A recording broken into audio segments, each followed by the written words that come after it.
Imagine that we have some sort of machine.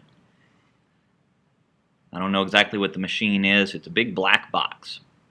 But this machine takes numbers in and it puts numbers out. And if we put the number 1 in, then out pops the number 10.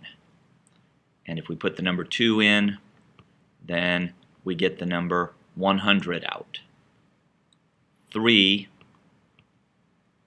gives us the number 1,000. 0 gives us 1.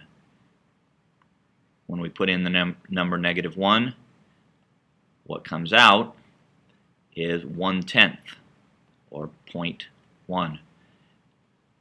And when we put in -2, 1/100th, or 0.01. Then what this black box here is doing, it's acting as a function. It's taking inputs and it's spitting out outputs. And the function that we've got here, looking at these inputs and seeing what our outputs are, our function is 10 to the x power. If I put x equals 1 into that, 10 to the 1 is 10. If I put in a 3, 10 to the 3 is 1,000. If we put in a -2, 10 to the -2, the negative moves it to the bottom of the fraction and the 2 squares it, so it becomes 1/100, 1/100th, 0.01. So here's the function that this black box is representing. And we have seen that we don't have to only put in integers. We could put in numbers like 1/2. And if we put in 1/2, what comes out is 10 to the 1/2 is 3.162 with all its decimal places. I'm just going to write down the first 3 here. 3.162. And if we did something like, I'm going to put in the number 3.89, then I should be able to get out a number 10 to the 3.89, and we get out a number that is 7,762.471, and so on and so on. We could put in any number we want over here and we'll get a number out by taking 10 to that power. So now we are looking at our machine, and the machine spits out a number 55, and we don't know what number was fed into it in order to give us that 55, and we want to figure that out. Well, our only tool here is guess and check. But let's back off of that for a second. So let's not think about the guess and check for a second. We know that there are lots of numbers that we could feed in, and they're going to give us outputs. And so every input gives us an output. And if we spent a whole lot of time and typed into our calculator every possible number that we might be able to put in, we'd be able to get a list of every possible output. And then if we wanted to know what happens when the output is 55, we could look up on our list and find what input matches up with 55, and that would be the answer we're looking for in this one case. But what that really means is I'm turning these numbers into new inputs. I'm making these the numbers that I'm starting with, and I want to get these. So it's like I've got a new machine. A new machine here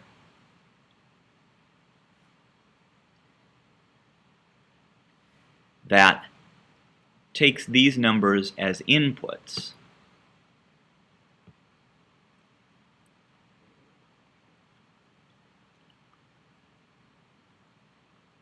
So I'm going to take these numbers and I'm going to put them in as inputs into my new machine. But I'm going to make this machine. We're building this new machine over here. We're going to make it so that what we get out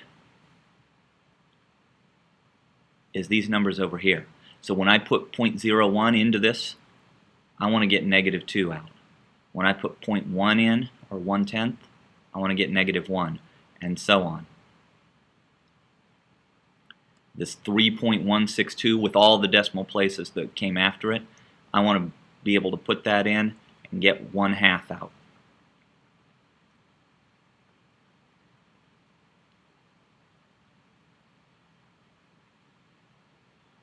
Whoops, sorry, mistake there.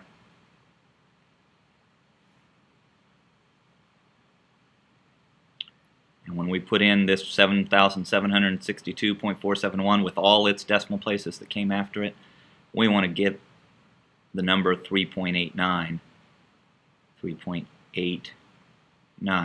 back out of that. So we've built a new machine that should do that. What are we really doing? Over here, these were x's and these were y's for this particular function. And now I'm reversing those roles. I'm saying these numbers for this function, these numbers over here are x's, and these numbers, the outputs, are my y's.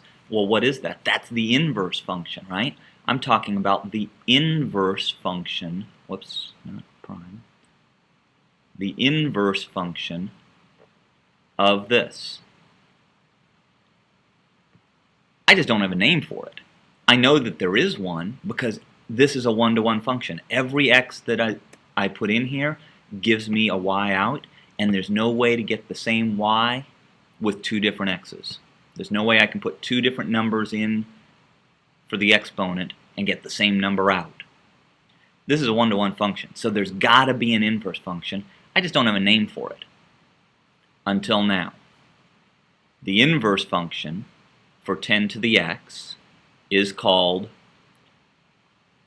the logarithm of x. Let me say that again. The inverse function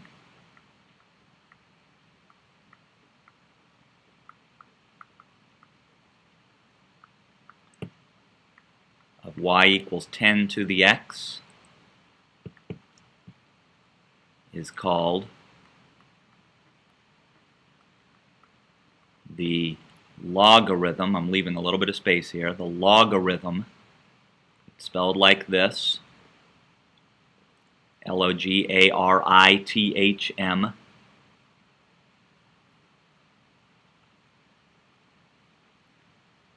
whoops, the logarithm, and it's written this way.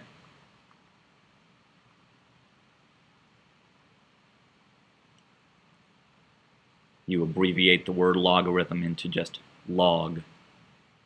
And if the base of our original equation here is a 10, y equals 10 to the x, the logarithm that we're using is called the common logarithm. And so these things are inverse functions. Here's what that means. Here's what that means. That means 10 to the 2 equals 100 is the same thing as writing the common logarithm of 100 equals 2. 10 to the negative 2 equals 1/100th is the same thing as writing the log of 0.01 is equal to -2.